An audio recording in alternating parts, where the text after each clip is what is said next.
Live in 5, 4, 3, 2.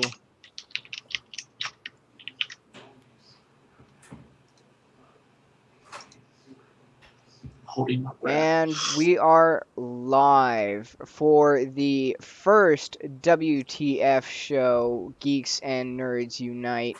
This is the WTF show, standing for What Does the Fox Say? Yes, that is me, Zeo Fox, hosting this lovely event with some great geeks and nerds from across the United States.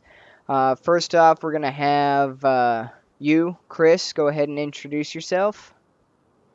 Hey guys, I'm a Chris Dude on TechTube. I'm a small-time South Mississippi guy. I've been in the tech game my entire life. Since I was 4 years old, I was playing on DOS, and this is where I'm at today. And I just like all PC things and PC-related things. That's about all I can say. Well, it's definitely great to have you here on the show. And Thank you, sir. next up on our fabulous, wonderful list, we're going to go with you, Jackalope Eater. All right. Hey, guys. I am Keith. I'm from the Mid-South area of the United States, also known as Memphis, Tennessee. And I've been doing the YouTube thing for a little while and over on Twitter, just trying to help people out and bring something a little different to the table than what's already out there. That's about it. Well, isn't that what we all try and do as content creators? Try and bring something, a different and unique spin on whatever's already out there. Actually, I just reload up everybody else's stuff and then get the YouTube money. And last but not least, you, Osiris. All right. I'm Osiris, and I do mostly helps, tutorials, fixes, how-tos on operating system and gaming stuff like Linux and Windows type things. Mostly Linux, but Windows too, because I don't care as long as it works. Amen to that. All right. And I'm sure all of you guys know me by now. I am Zeo Fox. You know me. It's my channel. You should know. 3D printing. I will have to say I do have some more 3D printing videos coming down the pipeline as soon as I get my bronze filament in. I am so looking forward to that. Twitter's going crazy over here. Oh, it is. Maybe I should turn that down. I'm looking right now. Yeah, it's going nuts. Oh yeah, which is good. I mean, the more people that know, the better. It is good. Good. Check out the chat. I don't think we have anybody new in chat right now. Oh no, we lost. Oh, there you are, Mike. Okay. He is back. I was gonna say that at least this time it's not my fault that his video goes out. Right. All right. Oh shit! I muted my microphone and forgot. Whoops. My bad. Fill that microphone in. Zeo, would you like to tell everybody why you're doing this podcast tonight? For lack of a better way of putting it, Chris fucked up. Yes, I did. Yes, I did, guys. I sure did. And granted, my stream came a little bit late, but oh well. It wouldn't be a tech show without some sort of technical difficulties. Hey, at least we're streaming right now. That's what's important. Oh yeah. Righteous. And it is working well. So, I hear you guys have some decent topics out there for today. We do. Who would like to start with? Go ahead. I'll go ahead and start. AMD graphics cards price drops. That's a good start. Seems to be the hot topic today. Yeah. It is. It is. Right now, if I were to go and buy a new graphics card, it would be an AMD card. Simply because of the price drops. Keith, would you like to elaborate on that a little bit? Well, I'm gonna look it up. I want to see what they're going for at this moment. Now, is this all the cards, or is this just certain cards in a series? Well, that's what I'm wanting to look at and check. I do know that There's definitely the 290, the 290X. Right. and I believe the 280s, the 280 and a 280X got some of that chop. Yeah. Right now, what I'm looking at on Newegg, holy crap! Because the reason is because the 970 is directly competitive to the or the to 290. 290. Yeah, all these numbers. So what I'm looking at right now, if you were to go to Newegg, the least expensive, actually they're all hovering between these prices, so $360 to $380 for just about any flavor of the 290X that you'd want, which is ridiculous. But if you back down to the 290, you're going to look at 275 to 300. That's insane, man. I know that's a lot of video card for $300. Yeah. Now the two. Go ahead. I'm sorry. I say, well, the 280X has dropped. It's down. It's not as big of a drop. As a matter of fact, I wouldn't buy a 280X. No, not with the 285 out there. Yeah, well, the 280X, they got a power color one for 220, but all the branded, like the Asus, the Sapphires, start at 260. And for a couple bucks more, you can get a 290. And I'm telling you, it's a much better card. Yeah, you're right. And not only that, in case people don't know, the 290 is not far off from a 290X. There's not a big jump from one to the other. You can easily make a 290X.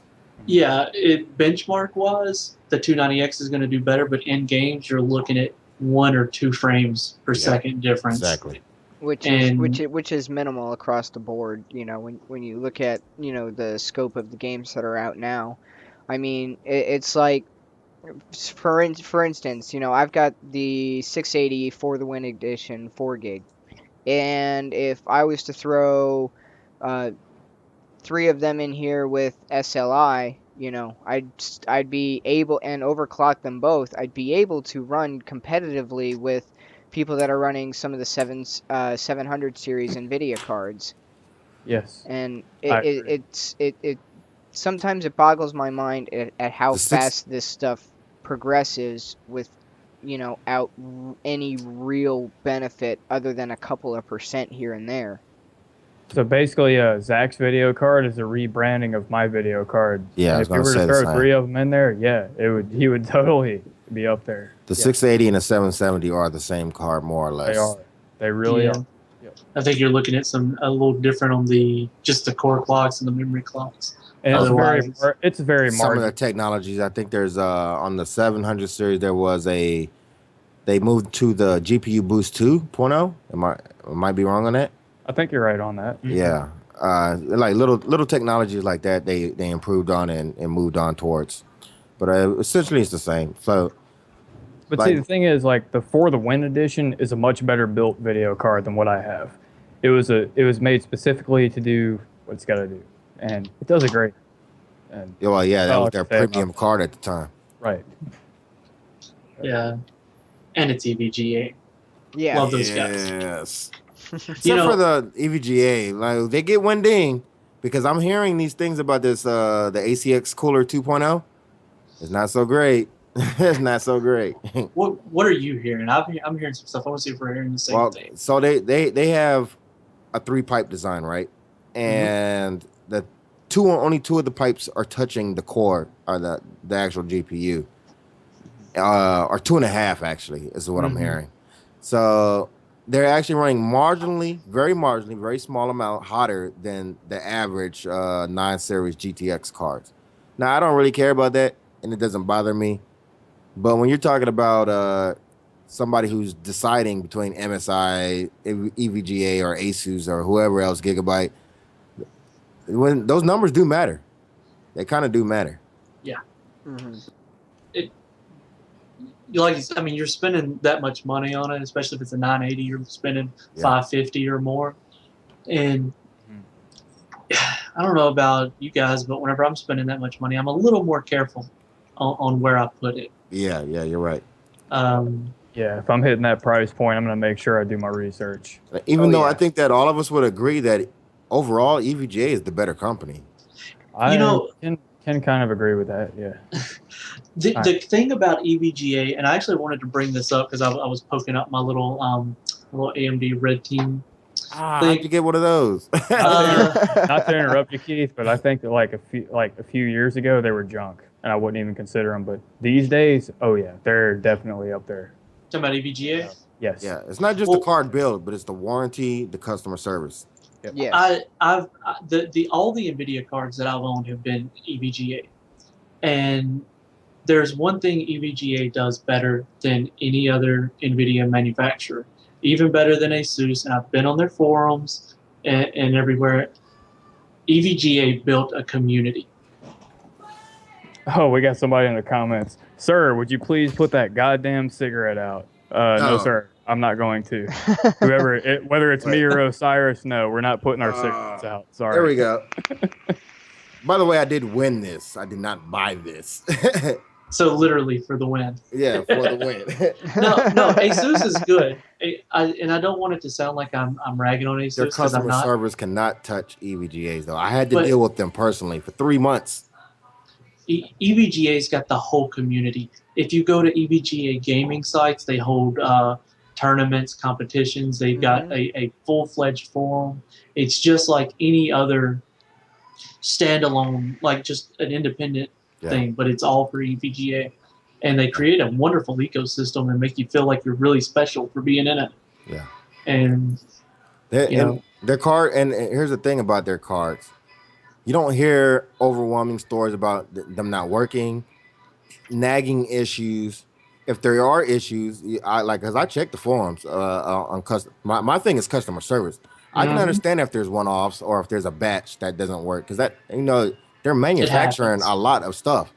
As long as they fix it. But when you see people say, my EVGA doesn't work, and then they send it, and then they come back and they say, well, I emailed them, the guy was nice, and they sent me one, and I got the card before I had to send my card back. I mean, that's like Logitech. you just don't lose there. Yeah. So while I may be a Radeon user, if I had to go with anybody on that side of the fence, I think even with that issue with the heat pipe and everything, I'd probably still go. Hey Zach, I gotta ask you something. Are you using your DSLR right now? No, the battery died.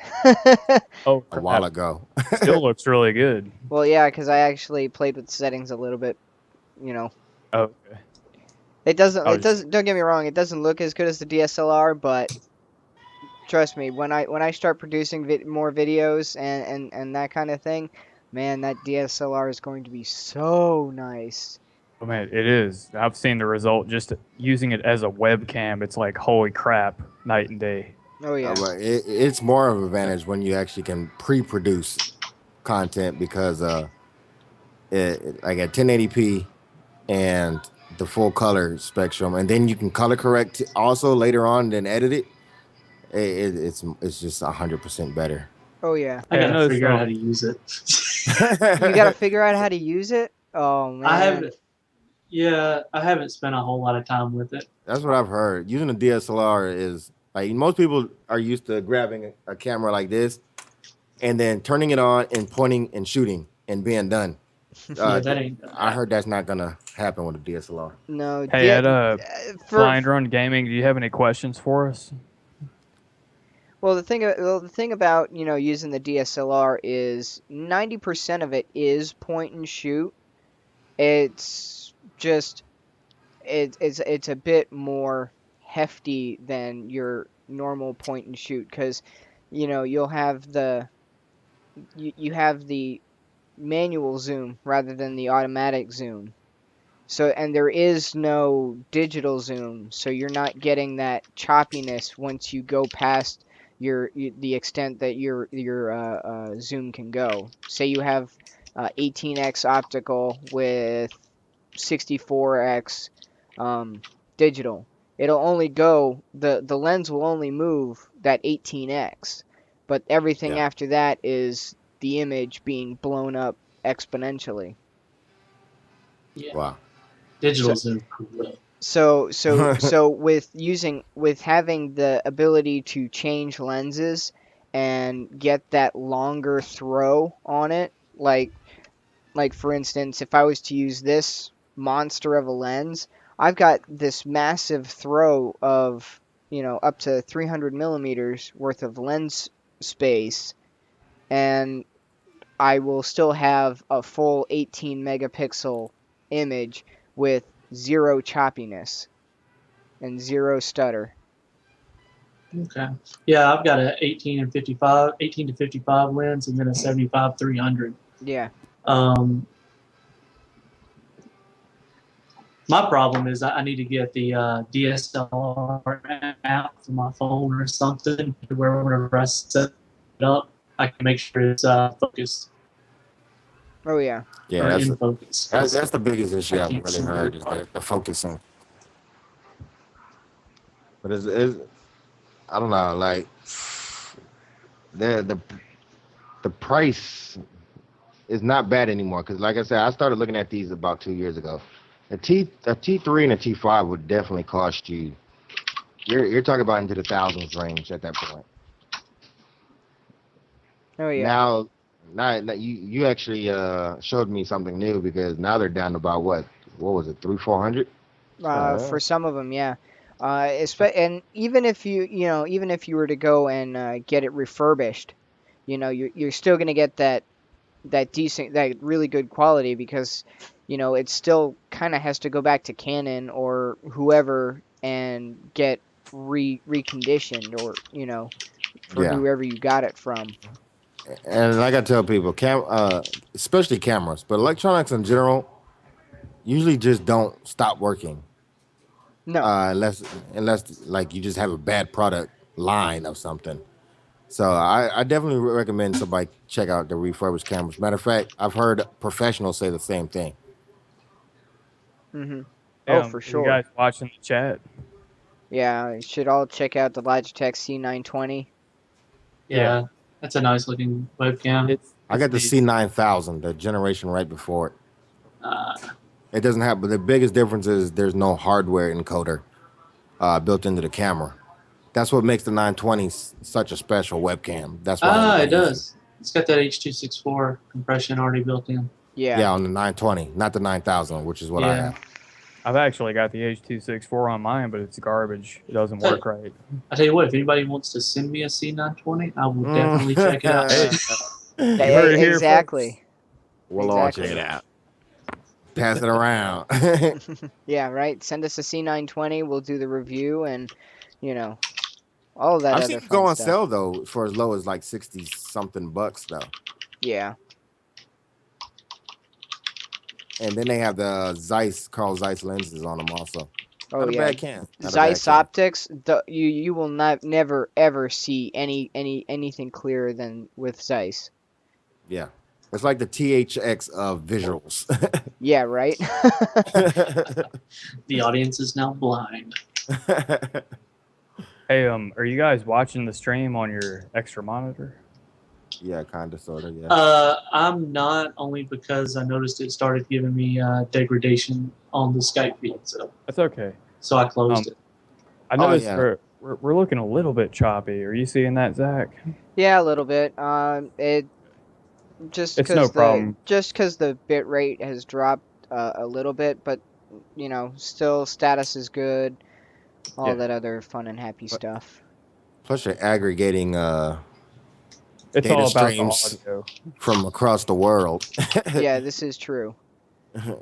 It's all about the audio on Tech Talk. Nobody cares what our pictures look like. They just want to hear the good stuff. Checking out your sexy. Oh yeah. Good evening. Oh my. Like Jay said, you gotta get one of these microphones so you can get that bass down. Yeah, I'm gonna look into getting a Blue Yeti. Is that the I Yeti? might get a Blue Yeti. No, I don't have one. Nah, the Yetis, man. Get a Audio Technica 2020. Audio Technica 2020. Oh wait. I keep saying that. I don't know why I keep saying that and then keep forgetting that. Once you go full like professional audio, then you're gonna have to get XLR stuff. Then you're gonna have to get audio interface. Then I just automatically just assume everybody's just gonna want to go that route. Yeah, I mean, I showed you my audio interface there. Yeah. Oh yeah. Yeah, right now you guys are looking at my main audio interface right now. That's your headset, right? Oh yeah, Yeah. Skull Candy Yeah. Slayers, man. Some of the one of actually the best headset that I have ever had the pleasure of using. Can't beat it. Mm-mm. Yeah, I've never used I've got Skull Candy IEDs for my phone or IEMs, my bad. But I love these from my computer. These are Okay. old Plantronics Gamecom. Oh Oh yeah, Keith, yeah. you were wearing those the last time I talked to you. Those sound great. Yeah, it's just they've got the vented ear cups, so my Semi ears. opens. Yeah. Yeah, they're semi-open, which means I can hear, Okay. me Quick getting yelled at. quick public service announcement because I'm always Okay, going to say this every time hear somebody talk about audio. How go much for it. did those Plantronics cost you? $20. Nope. Oh, Got them on Not mass drop. okay. See, that's not the real price. The real price was probably like 90, $100. I'm Yeah, I guaranteed. wouldn't have paid that for them. Yeah. So here, public service announcement. You'll always get regular headsets, audiophile style headsets, much cheaper than you will ever get gaming headsets because of the marketing behind it. Uh, so, like, I just recommended a friend of mine, Uber the Tech Guru, some JVCs. I think HTS 6000. I hate model numbers, but something like that. I had the JVC HARX 700s. I love those things, especially if you're a bass head. If you want to hear your eardrums like suck in and out of your brain, you want those. And they only cost, both of those headsets are under $40 and Oh, sound that's better nice. than Siberia's, Logitech's, and all that stuff.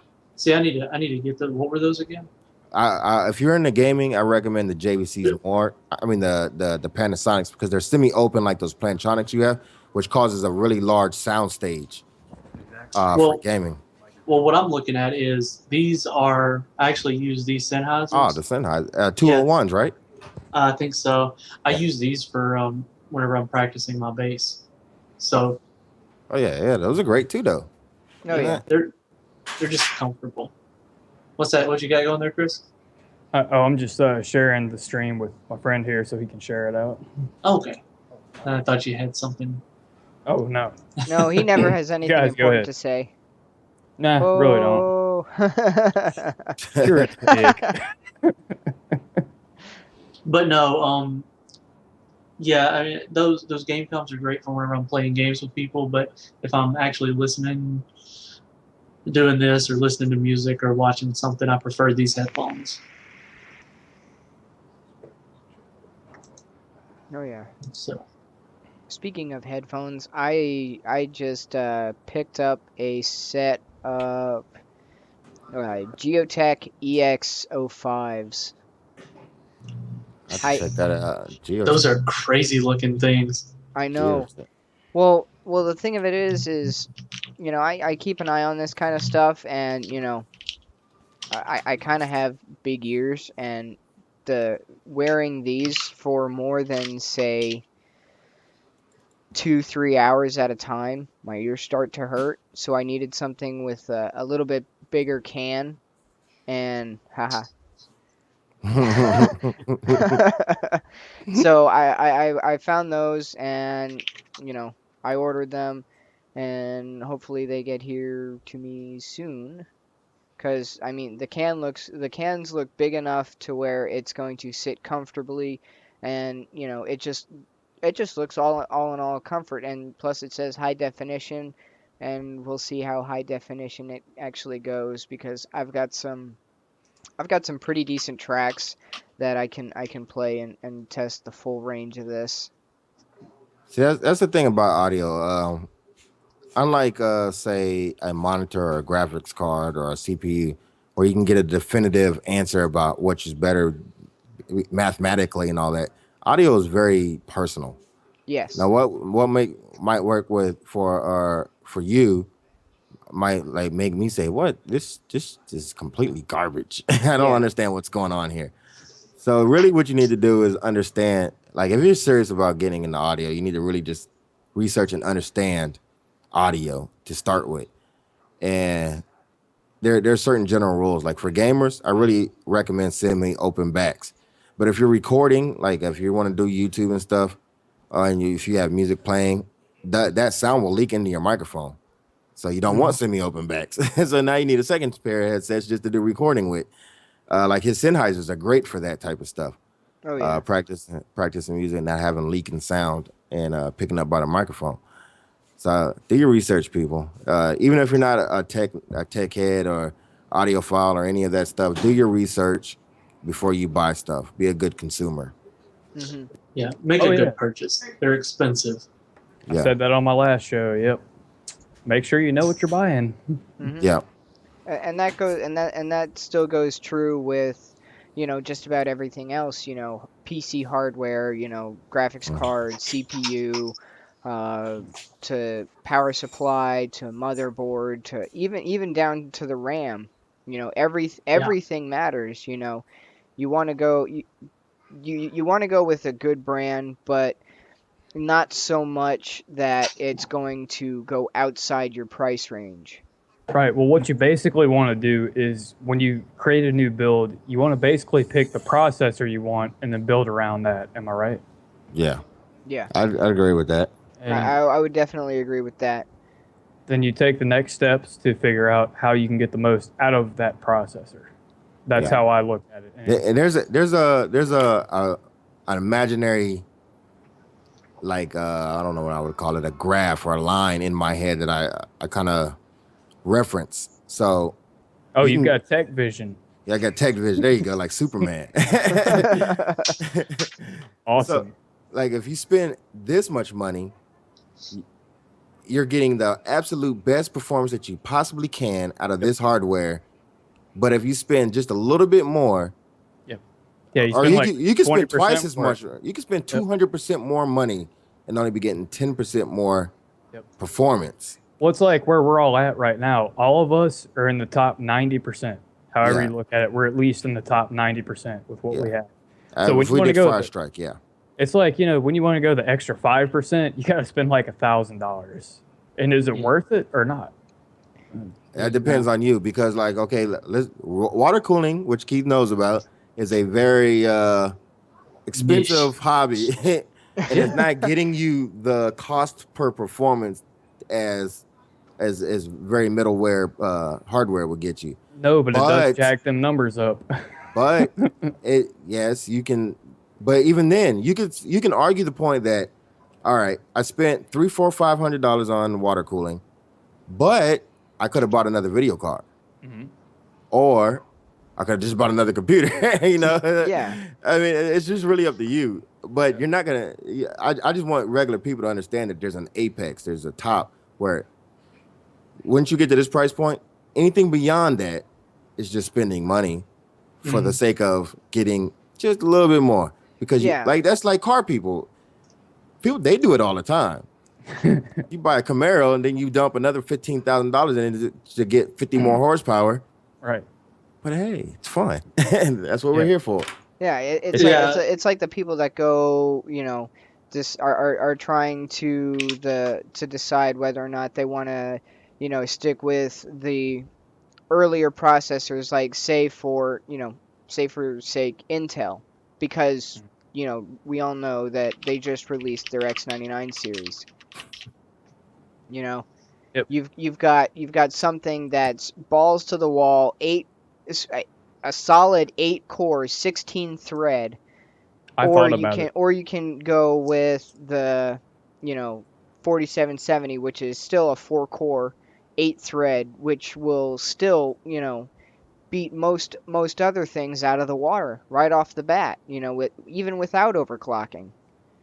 But I think that the fact that the technology is so new for the X99 builds, it's not worth it right now to buy into it. Don't get me wrong, it's still a phenomenal piece of hardware. Right. Well, it's what we went back to before. It's that's going to let you achieve the next 2 or 3% out of the 90%. Here's the thing. See, because I like to think of myself as a smart consumer. All of the Intel Core series are Xeon processors rebadged with unlocked cores. If you want an i7 for your platform, socket, just get you. If you don't overclock, because I'm willing to bet that 80 to 90% of the people who call themselves gamers don't even overclock. Get you I a don't. Xeon for $100 less. The all the i7s are still $330. Even if you're talking 3770K, they're Yeah. still $330. Guess how much the equivalent Xeon is? $220 for the same exact chip that will fit in the same exact board. Go And ahead. something else to add to that, for gaming, the overclock is almost pointless. Yes. Mhm. You know, even for mine, I can clock mine to 4.6 easy. I Mm. say easy. That's really the motherboard I got won't let it go higher than that because it won't give it the voltage. But I'm at 4.4. I hear you. yeah, so I actually run mine at the stock base with turbo up to 4.3.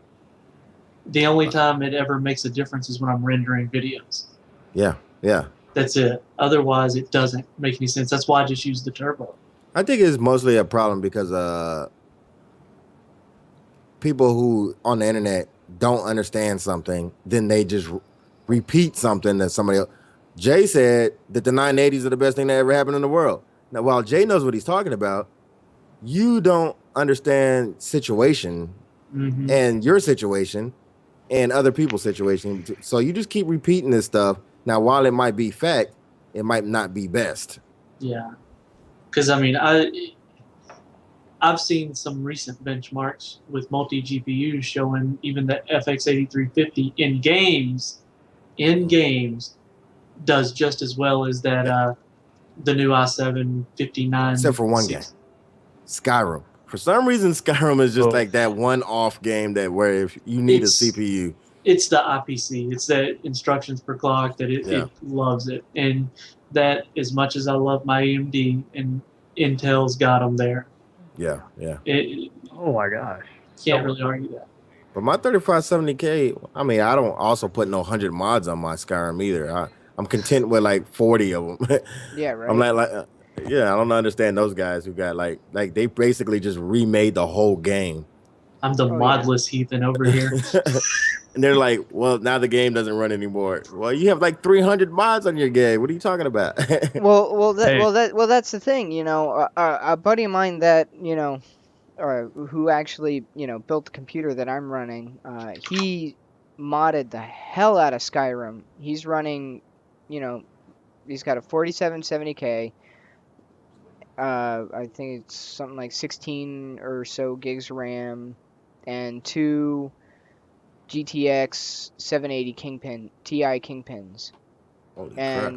and he was having so much trouble. But it wasn't the fact that uh, the mods weren't working. It's just that some of them wanted to clash with the other ones, so it's all in how you load it. That's the thing that gets people, is if you Yeah. don't load them in the right order and with the right configurations, you're going to be SOL no matter which way you go.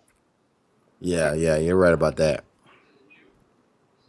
And that's true Yeah. with just about anything else. Skyrim is a weird game. Hey, this is weird how popular it still is. If you check the Steam database, not the database, but the whatever the little popularity chart is, it's still up there. Yeah. And it's a 12, 13, 14. It's a 3-year-old game. Yeah. See, I got into trying to mod it one time and I completely broke it. So I'm the modless heathen over here. I don't run any mods. It's vanilla. I actually enjoyed the lore and the game. So I never like some people modded to be something else. Where I modded it to be more of Skyrim. So I upped the graphics, I did the EMBs, I made the dragons look better. Like that's all I cared about. But I'm also not like an old RPG fan. Like I just love RPG stuff. Yeah. hmm hey, So, We got Zach, a did you see the comments? Yeah, we got a question coming from, Okay. I'm guessing Herbert Yeah, Raphael. Herbert. Yeah. Two 7950 Sapphires or one 980. So what does he need? That's I'm the gonna say question. off the bat, without asking any questions, I'm always gonna say 1980. I'm Okay. gonna go with the 1980, but I have had two 7950 Sapphires, but it really depends on which one it is. The ones I had were the reference 7970 PCBs, which meant they could handle more power and could overclock further. If you know how to overclock in Crossfire, those two cards got, I think, 3600 in Unigine Valley in Extreme HD. And they're pretty cheap Wow. now. Yeah. I got them for $120 a piece. Ah, gee. Whoa. So you're looking at $240 worth of video cards with a good warranty on them, Yeah. and it's going to take more to power it. I have a 290X that I'm powering with a 650 watt power supply that they say shouldn't be done, and believe me, it works just fine. Oh yeah, They overshoot some of those power ratings when you to be safe. Speaking of power ratings, have you seen what happens to the GTX 980 once it's overclocked? No. Not exactly. No, I've been paying attention to the 970 more. Well, both of them get very close to the 290 and the 290X power envelope. Oh, once really? Once they're overclocked. No, yeah, I'm not surprised. Okay, I just saw his reply. Herbert, if you already have a 7953 gig, I don't see a need for you to upgrade unless you're doing something heavy. Get another one. Yeah, what Keith said. If you follow me over on Twitter and you go back through some of my recent Twitter posts, you'll see not too long ago, actually a couple weeks ago, I had my two 7950s.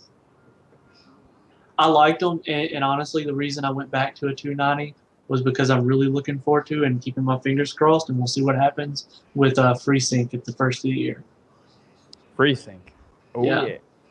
I'm not putting all my eggs in one basket on that one, but I'm hoping that it's going to be good. Yeah. As far as the SLI and Crossfire stuff goes, it depends on how technical you are. If you're gaming on PC, you're already dealing with some problems. I don't care what people say. I don't care what fanboys say. Stuff breaks. It just does. If you're going to get into the SLI and Crossfire arena, you're asking for a more complicated setup that might break more stuff. Make sure you have time to figure it out. And you have to hope that the company that you're with, whether it be AMD or NVIDIA, actually has the multi-GPU support for that game. Like, if you're playing nothing but Battlefield, it's going to work. Yes, because that's the game that they shoot for. But if you're playing something like, I don't know, some obscure game that maybe nobody else is playing, the Crossfire or the SLI might not work at all. Up until recently, Thief didn't support Crossfire. And that's a big game.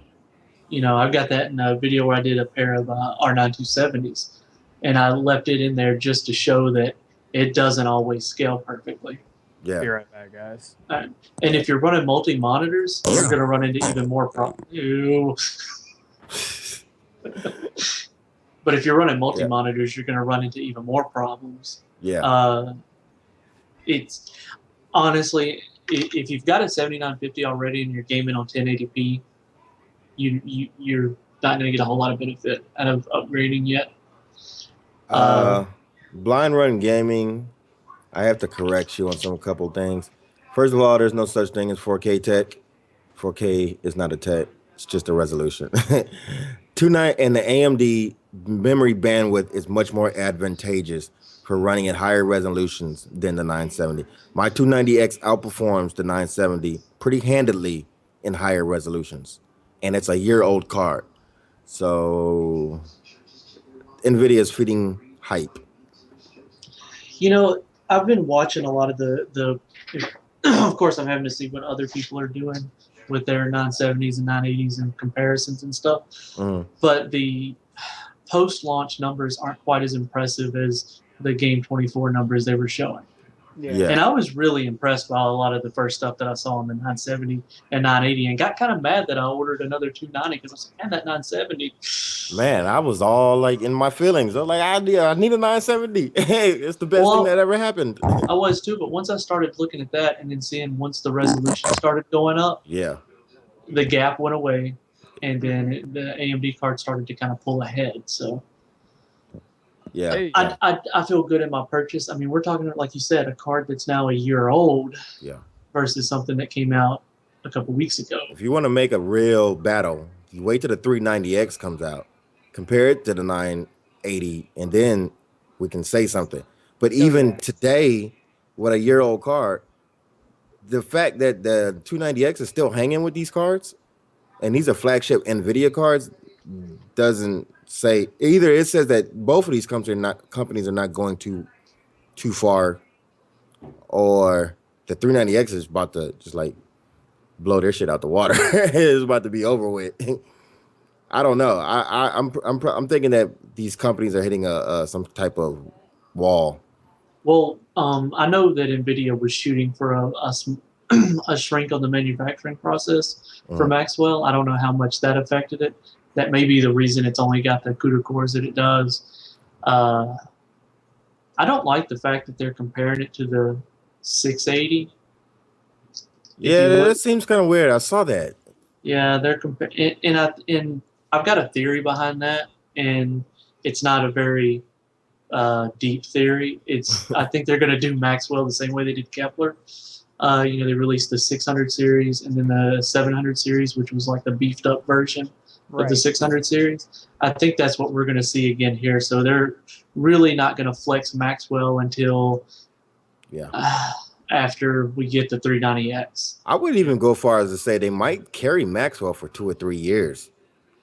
Maybe. Just depends on if they can get the die processes lower and all that other technical jargon.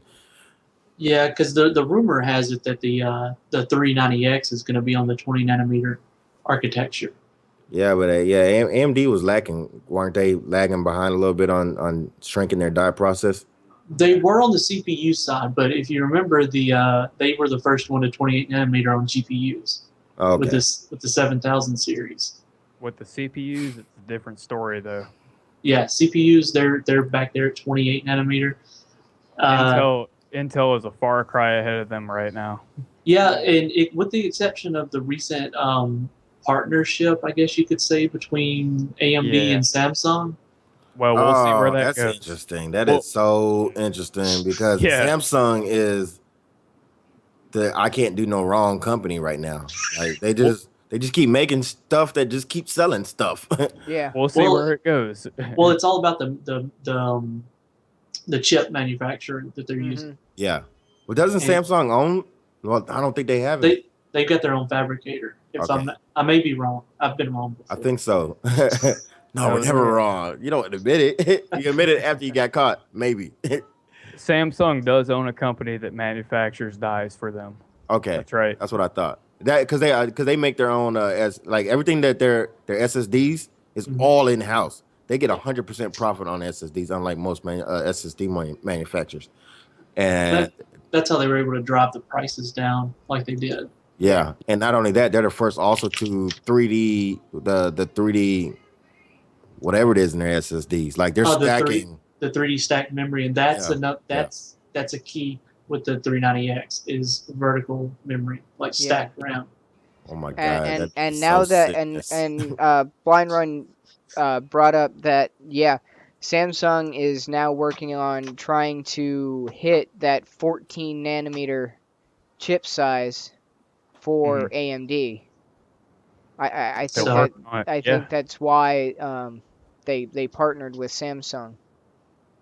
Also remember the biggest disadvantage AMD has to Intel is that AMD doesn't own any of the manufacturing process.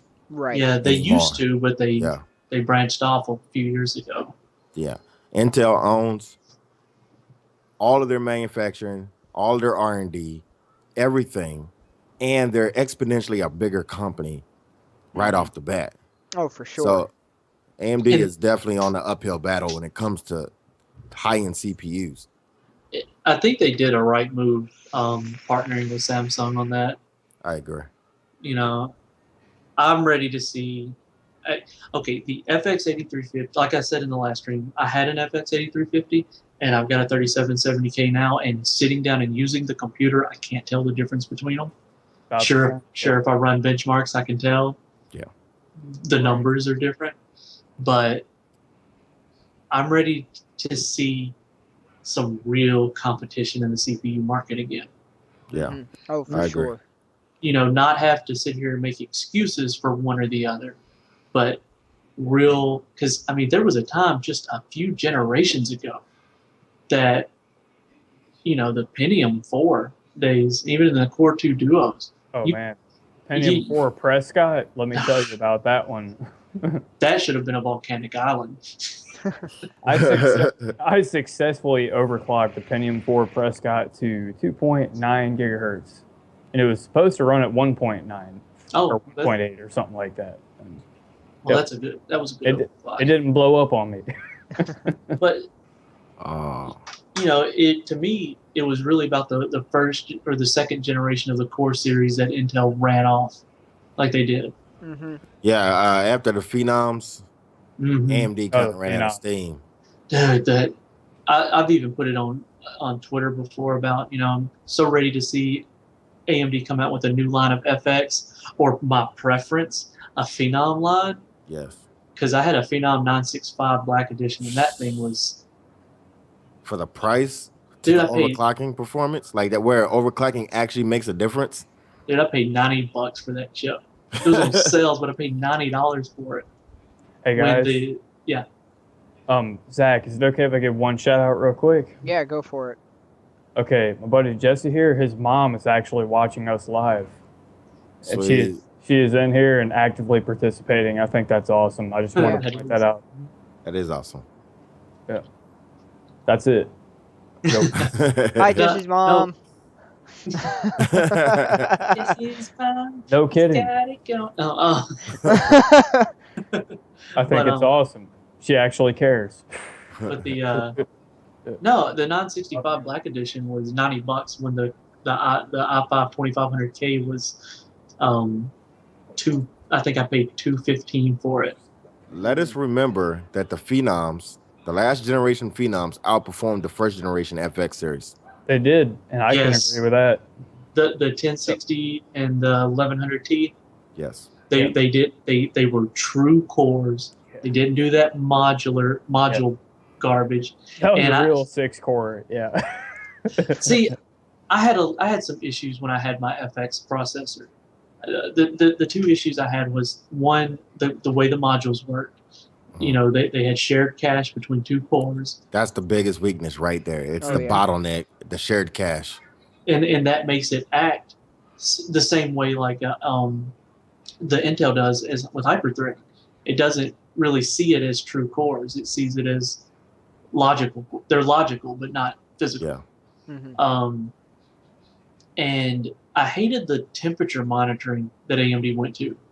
Mm-hmm. Isn't Yeah, it it was half broken? Like it halfway doesn't report? It Like- uses an algorithm to was report the garbage. temperature. Yeah, it was garbage. Yeah. Wow. I had an FX 8350 that overclocked to 4.8 would get about 55 degrees C. That's amazing.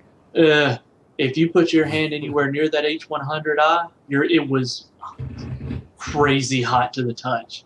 Really? Like it would about burn you. It was so hot. Wow. Dude, I'm at 4.4, and when I put my hand inside my computer, it's really cool. Like, Well, I don't feel inside, I'm any talking about warm on the temperature. exhaust. Like Anywhere. over the exhaust. I put it anywhere. It's cool, but no bull crap. Yeah. And people are talking about overclocking the 9590s. Wow. No, I'm not. He is. I want one, and I want to get it to 5.1. Good luck. My 8350 would not hit 5. I booted and got a screen grab at 5 gigahertz. That was it. You can do it because the 9590 is an 8350. It is. It's just share maxed out. It's a rebend chip. So basically, AMD is big in binning, but all the companies do binning. In case people don't know out there what binning is, just so they understand the conversation. Binning is they take a product. It's not just CPUs. There's other products that do this. Binning, they take a product. They say this product is this good, average. We're gonna sell it as 100. It's gonna be product number 100. But these 5% over here are better than average. So we're gonna sell this as the 150 product line. But these ones over here kind of suck and they might break. So let's just call these the 75s. Right. All the same product, probably different colors, but they sold it to you as if they were completely different things. And that's just binning. That's how binning works. But a lot of I can't blame AMD because a lot of uh Intel does it. yeah, Yeah. a lot of They industries all do it. do It's it. not, Yeah. yeah, it's They not all just do it. computers, industries. Well, you create a little bit of product segmentation by taking, even with AMD, you got your 8 core. Well, you make one out. Well, for some reason, it won't run all 8 cores at the rated speed, so you lop 2 of them off. Now you got the 6300. Well, the thing about the AMD 8 cores is they're not actually 8 cores. They're 4 cores with 2 logical processors per core. Well, that's what we were saying a minute ago with the way it shares everything. It's hard for a lot of people to really understand that one. Plus, the reason that their bending is completely necessary, it's not like they're trying to trick you. The reason it's necessary is because when you manufacture a CPU, and especially at the micro architecture that they're using, like the size, the pure size, things will go wrong. By the laws of physics, stuff goes wrong. Everything is not perfect, so they separate them. And so if you buy a 9590, you have effectively bought an 8350 that will run 5 gigahertz no matter what. Yeah, it's the best chip they make. Yes. Oh, there's somebody I know that actually has a 9590, and nothing against Paul. But I'm telling you, this person I know that actually has a 9590, he's had nothing but problems with it. It's possible. Yeah. It could be the motherboard he's running it on. He's running. It is sucking a lot of power. It is. I'll tell you the motherboard he's running. It's an ASRock Fatality. I'm an ASRock fanboy, so I mean I don't know, but I don't know about AMD side because that's a whole completely different thing. Here's the catch with AMD when you're overclocking it, and I've got which it's packed up now, but I had a 60 millimeter fan. I had a Gigabyte FX, the 990 FXA UD3, right, and that North bridge would burn you. You would get burn marks if you touch. I strapped a fan to that thing. You have to keep the VRMs cool. You have to keep the North bridge cool. And a lot of people with those 9590s don't have adequate cooling on those parts. He doesn't either. Yeah. Okay, then that's probably where his problems are coming from. It's literally like the temperatures on that are like 20 degrees Celsius higher than normal, right? Problem. You know what I equate AMD to? I just thought about this too. AMD, okay, so like if it was a car thing, there would be a guy with a Corvette, like a nice, pretty, brand new 2014 Corvette. But AMD comes to the scene, they roll up in this Honda Civic. Yep. And everybody's laughing. Look at the Honda Civic. Yep. Now that thing might blow up, but the Honda Civic actually beats the Corvette. You're like, what? In the quarter mile, yeah. They're probably name it WTF. What the just happened? I've seen that. Like I've seen like Civic guys do that to Corvette guys, and everybody's like, no way. And I've seen AMD guys do that to Intel guy. The Intel guy got this like monster of a machine, water cooled, and everything else. And here comes the AMD guys, like, know what? Fuck it. I'm gonna go all out. I don't care if it blows up, catches on fire, or anything. We're gonna turn up the heat. Yes. and it actually works. And it's insane. That's AMD's, like, that's their place. That's what they do. They offer you products that if you want to just go just like straight raw performance, look, for the money, AMD. Look, it's like I said last week. I got 8 cents a kilowatt hour with my energy company. I got a 1200 watt gold rated power supply. I don't care how much power it pulls. Yeah. I mean, like, we don't care down south. It doesn't even matter because the price difference is $20-$30 a year. You just spent $1,500 on your computer, $2,000 on your computer, and you care about the $20-$30 a year? Seriously? I guess that's my problem when it comes to the high end stuff. And that's where I give AMD credit for that R9 295X2. Yeah, they had to strap a water cooler on it to make it, manageable, but they didn't compromise. Yeah. It's a full 290X core. It's even overclocked from the reference model. And they tell you, you're not going to go down to Best Buy and pick up a Dynex power supply and run this thing. No. But like, why? My question is, gamers who want to fanboy or just say stupid comments. You bought a kilowatt power supply. 1,000 watts is a kilowatt. Like your dryer in your house is barely sometimes pulling that. Yeah. And you care about the power efficiency that's going on inside this thing? Seriously, come on. Let's be honest with it. Your refrigerator's pulling more power. Yes. So My mini fridge right behind me. Yeah. And then, and those are the same people who stand in the fridge for 20 minutes and let the fridge work extra overtime, but they worried about their computer. yeah. Well, did you hear? Now we're Did you hear Jay when he was running benchmarks on Skunkworks? Yes. The Yeah, fact yeah. that the lights in that room would dim every Yeah, he time it browned would out. hit full load. But that's like a surge. That's a surge thing. yeah. Because when you run in the benchmark, you complete like that's not even a normal. There's no way you can even pull that with a game. Most games will. There's not a game I can think of that will pull full load that way. Like Fire Strike Pro will.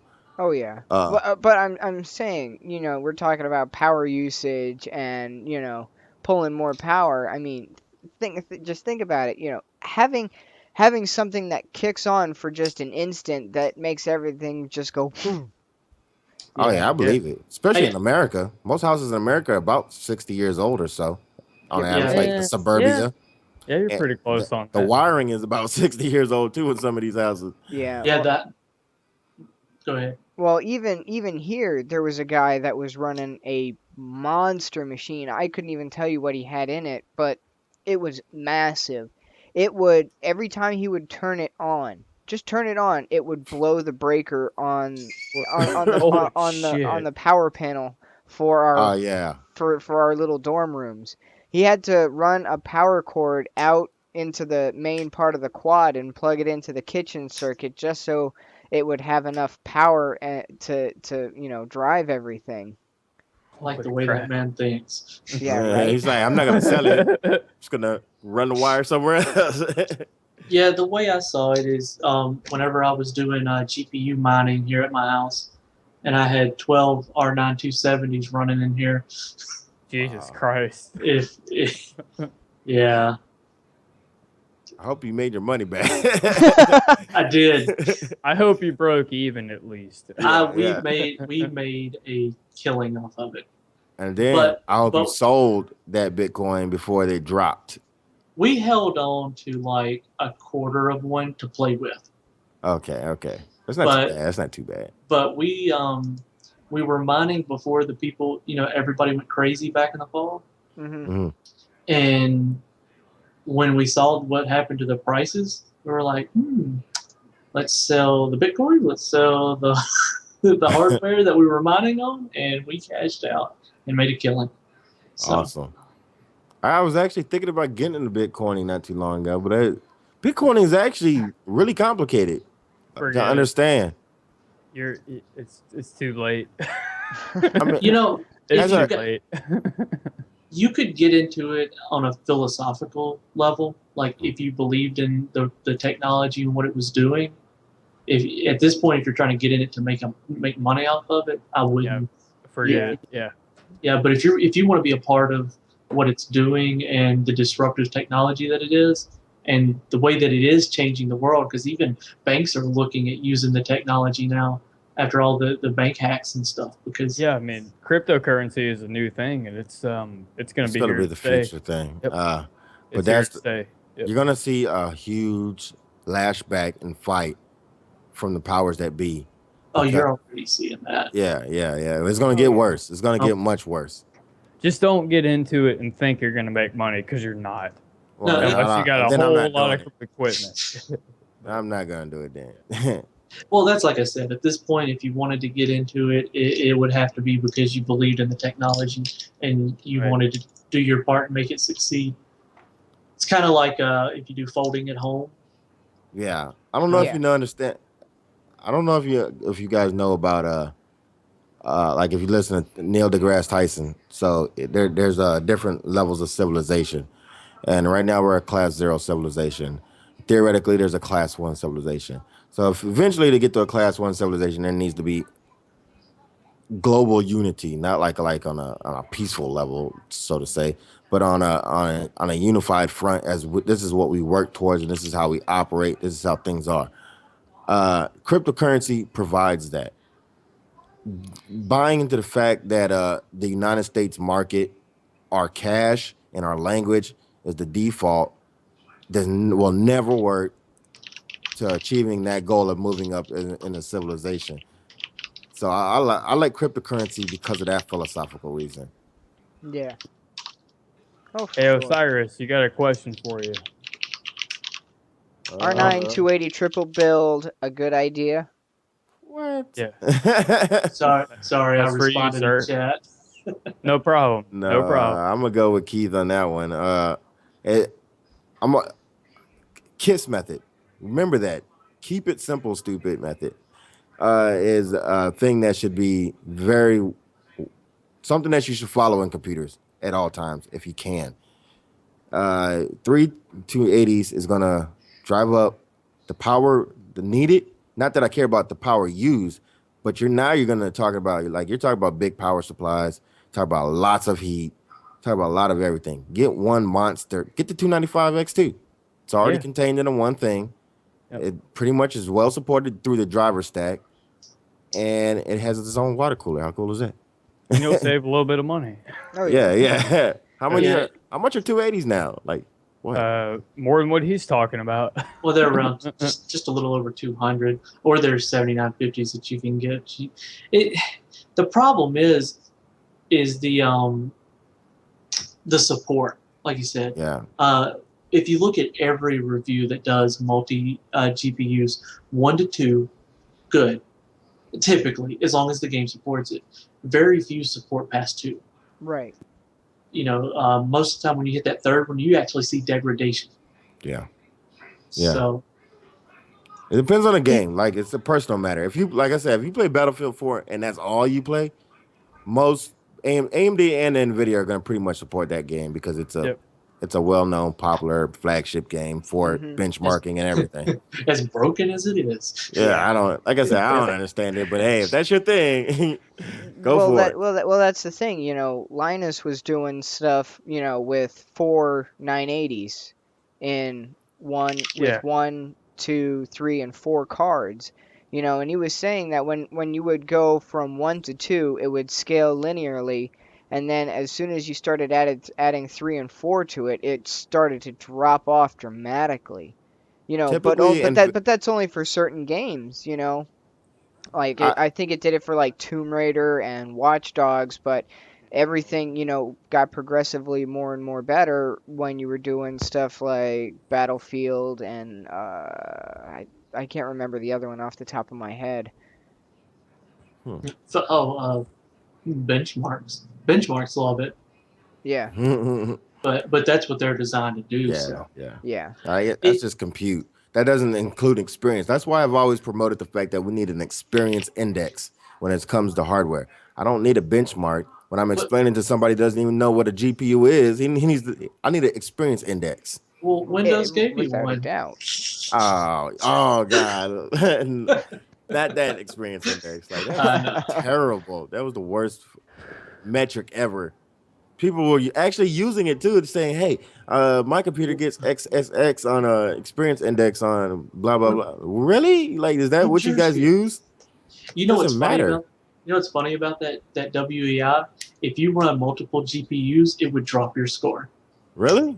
Yeah. I actually was curious whenever I had my 26870s, and I was like, I wonder what that did to my score. Just even though I know it didn't matter, that score, I just was curious because I'd got an SSD for the first time, and I ran it. And I was like, it went down. And I turned Crossfire up, and it went back up. Wow. That's just, Microsoft. Leave the Microsoft. They're not gonna make a good benchmark. These days, you run it and it says just buy an Xbox One. Oh God. Speaking of Xbox no One, way. Go for it. Speaking of Xbox One, what are your guys' thoughts on the new? Oh shit! I can't even think of the game now. What's coming out on Xbox One? It's coming out on Xbox and PlayStation 4 that are getting locked at 30 frames a second. The new Assassin's Creed. Evil There it is. Within. Assassin's Creed, yeah. Oh, Assassin's Creed. Yeah, they're What are my locking it thoughts? in. I'll tell you my thoughts on it. It's gonna be on PC, right? If they are, Eventually. do you think they'll lock it at 30, or do you think they'll let it open and let it run as free as it should be? I think that we're talking about Ubisoft here, and I Yeah. think that they're gonna lock it at 30 because that's what they did with Watch Dogs, pretty much. You say that. I've been wondering if they tried to force Watch Dogs to run at that frame rate without hard locking it at 30. Let me tell I you, don't know. I had the worst mod. I tried it out, and I'm gonna tell you this. It was a circle jerk all the way around, and I got it running with the worst mod. Everything was fine, and I'm sitting here playing on my one monitor. I'm like, man, this is awesome. It's exactly how it was before, only the graphics looked prettier, but the frame rate wasn't better. It was like exactly the same. So I'm curious to see. They might fix it. They might not. Here's the thing. We should not even be having this discussion. It's 2014. There should be no reason why there's any games running at 30 frames per second on anything. You're exactly right. The Sega Genesis ran at 60 frames per second, for God's sake. Sure did. Man, that's Sure did. retarded. I don't understand. I don't even understand why they like this is even a thing. Like, Here's what happened. It is though. Here's my thoughts on what happened. They over anticipated the hardware, and I'm not going to sit here and blame the hardware for it because that's what Sony and Microsoft wanted. yeah. You know, they wanted to stay within a certain power envelope, and they just wanted something that they could make it turn a profit on.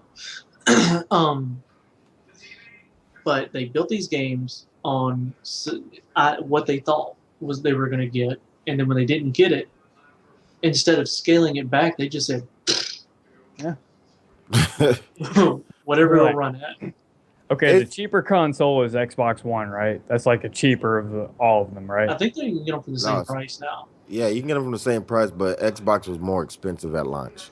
Well, the thing because is, of the Kinect. Because of the Kinect. The Xbox One has inferior hardware to the PS4, right? As far as hardware goes, right? As far as benchmarking goes, yes. Yeah. Okay. But they're not the same architecture, so it's hard to say, really. Theoretical performance. Whatever game's coming out, whatever developers decide, hey, we're going to publish this game on this platform, Xbox One's going to be where they start with, and they're like, okay, we got to make it work for this one, and then on PS4 we'll make it a little bit better, just a little bit better.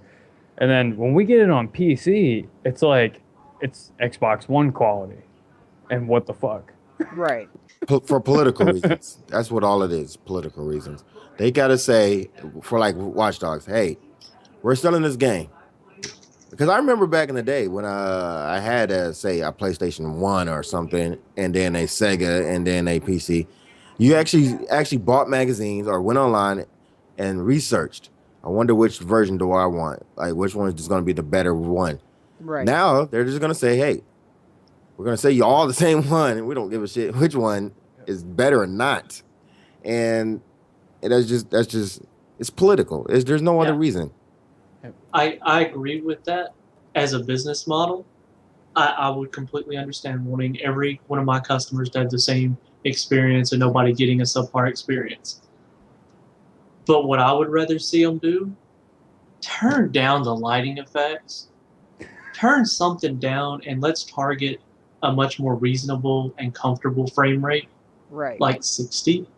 Like, you know, It's hard. It's hard, but like what the problem with the console is, it's hard because that's the same console for the next 5 to whatever years. Who knows? Yeah. Well, they got to justify it. You know, Yeah. make it look as good as they can make it look. Yeah. So that's an issue there.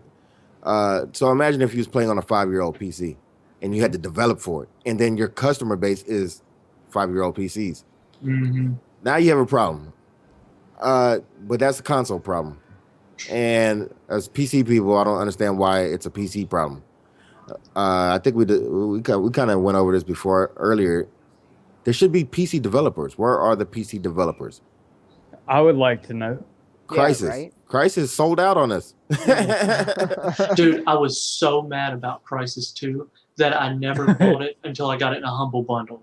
Exactly. Because,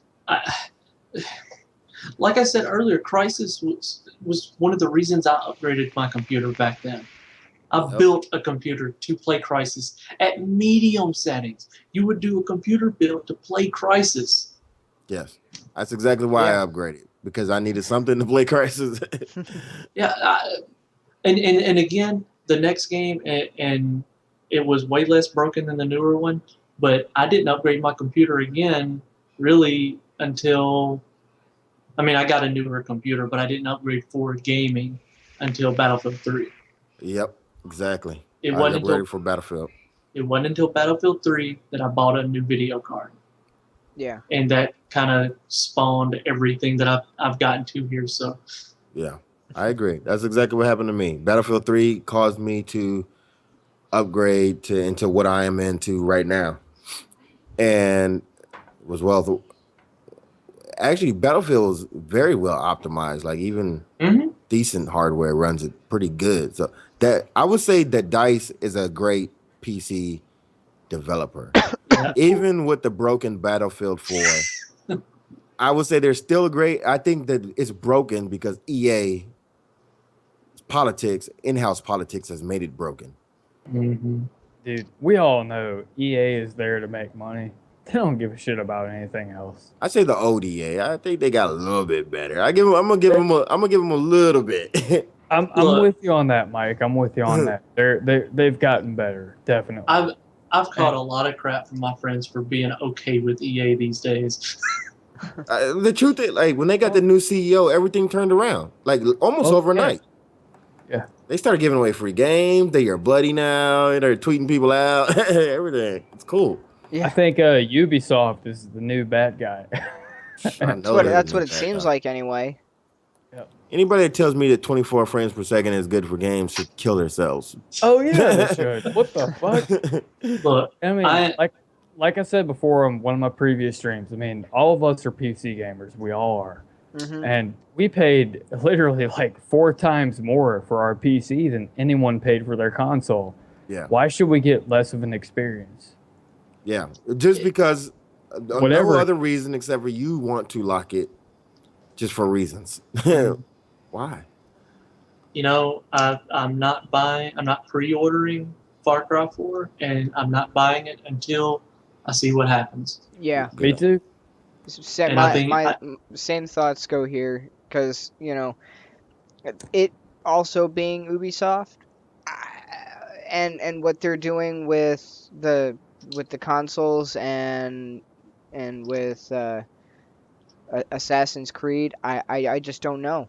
If they're going to build it cross-platform, they should have 2 sides to it. They should have a PC side and then a console side. That's how it should be, to where you have the base version of the game, and then you have it the console guys take it and optimize it for a console to give you the best options and resolution and frame rate that you can, as well as the PC guys building it for, you know, having it be able to work with Crossfire, SLI, 4K, NVIDIA Surround, all that other fun stuff.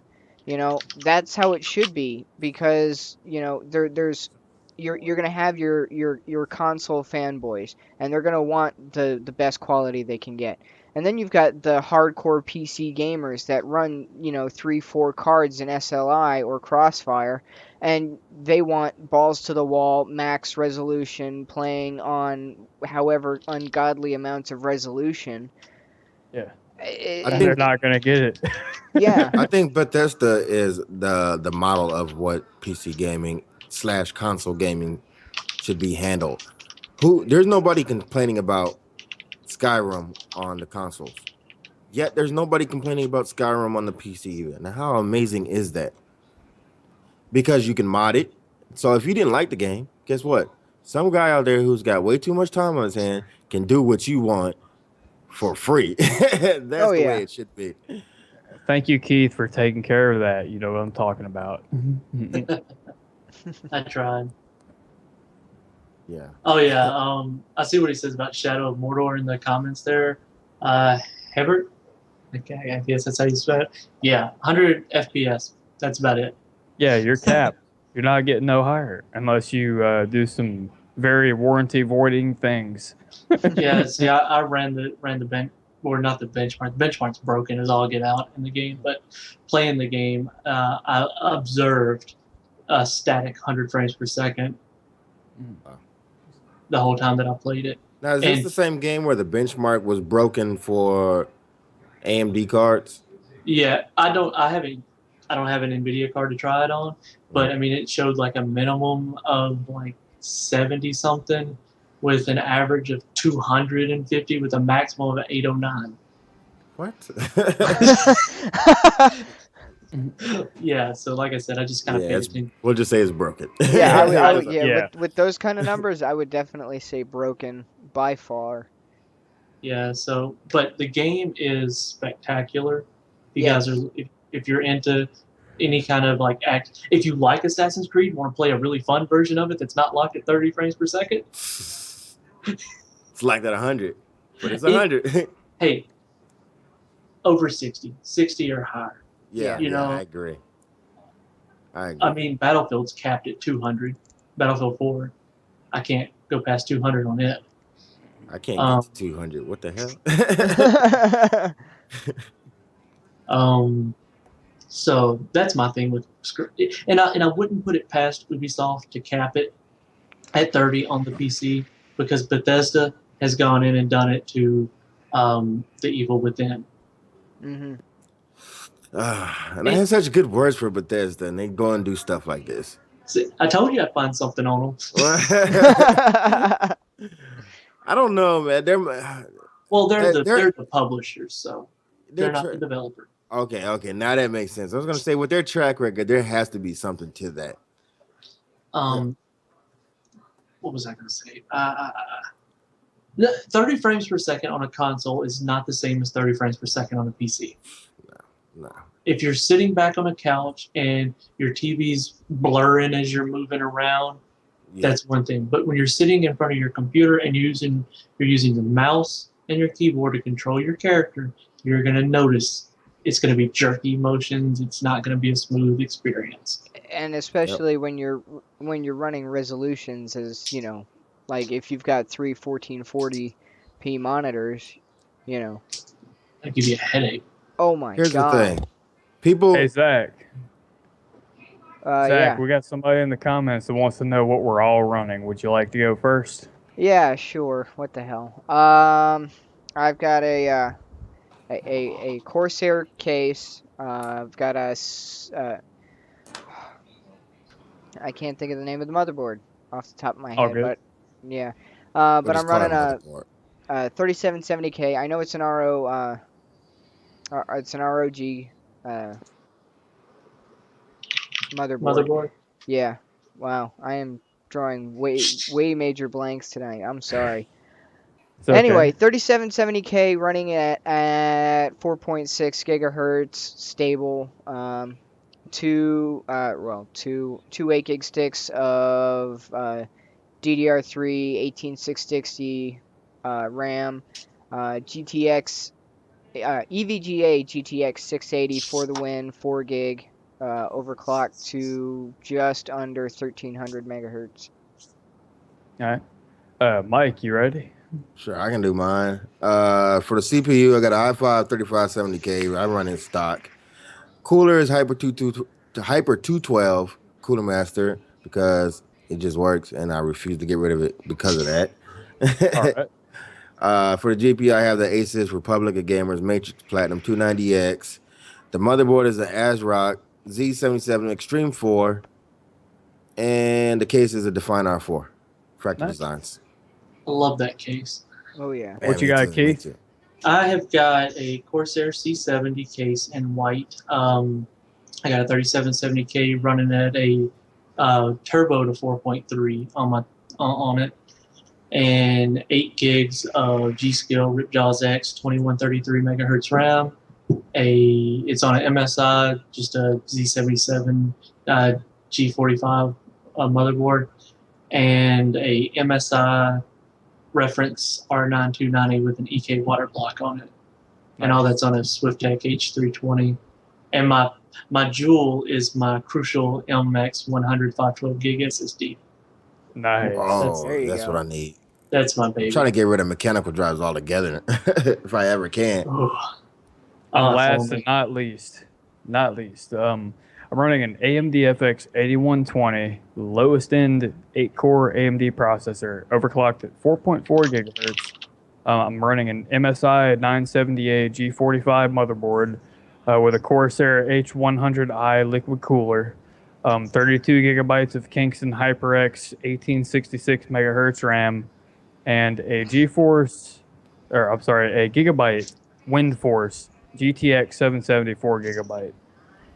That's what we all have. Thank you for asking the question, sir. Just because I have an extension cord, I can do this. I'd like to do Ooh, hello. this. I just love that GPU. Like the Hello, Republic of beautiful. Gamers GPU is by far the best looking GPU out on the market. Period. Ew, beautiful. It And is. you see that LED? Whenever a load gets put on it, it goes from blue, which is idle, to yellow to red, and then there's a green status for safe mode. So it's not like a stepping; it's a fluid change. So it goes, it's Oh, like I a like that. RGB type of change. It's just so Very nice. beautiful. Oh, I just nice. like it. I just sit there and I turn on the game and then I'll just be looking at it. I don't even want to look at the game. Look at the cards. Since we're doing that, I might as well. Whee! Go for it. Yes, Yeah, that's, let's see it. that's Christmas lights on my ceiling. Don't hate. That's awesome. We can't see you on Skype, but go ahead. Well, you'll be able to see it on stream. hmm Oh, and also, if you guys will need a cheap solution for LEDs, the NZXT kits are great. Then they have the Hue, which is a full RGB. What is that? 128 million colors? I don't know. That hue cool. is awesome. Yeah, and it's only $30. It to me is hands down probably the best lighting solution you can get if you don't know what you want to do. Yeah, it turns any color you can think of. And there she is. Oh, there we go. I'm lagging behind on your video. Watch Yeah. it. It's a Maximus V Extreme motherboard. Nice. See, now I kind of want to get that because I have Oh, I the see it Republic now. of Gamers GPU. That's how they get you. Yeah, it is. They want you in their whole ecosystem. Yeah. Oh See, yeah, they It's gave that. you that. They gave you that video card so you can buy their motherboard. right? And no, it's so bad. JJ is such. He's not even a salesman per se because he just tells you such great technical things about their products.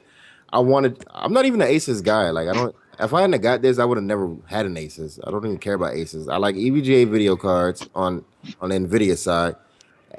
People don't know about ASRock, or people say ASRock is not as good as everybody else, but I've had them for the last 8 years and I've never had a problem with them.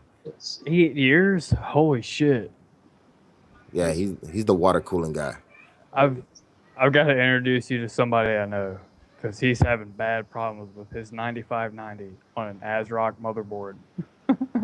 ASRock, yeah, ASRocks are great. They're especially for the money. Like if you're conscious of where you're putting your money, because like JJ even says, even with the Asus boards, you're not getting more performance by getting the $300 board. Right. What you're getting is more features. Yeah. Right. That's right. And but you can overclock all the same. Now the $300 board will probably stay cooler and be like it'll keep your hair from turning gray because you're like, oh my god, this thing is running at 100 degrees or whatever. But I love the ASRock boards. I've got every feature, like the sound cards and the Ethernet ports and all that stuff. Usually those are parted out from other companies anyways. So if you get a good ASRock board, you're getting the exact same Broadcom or Intel or when sound cards. What is it? The C Media. He's out of here. Yeah. All right, we'll talk to you. Yeah.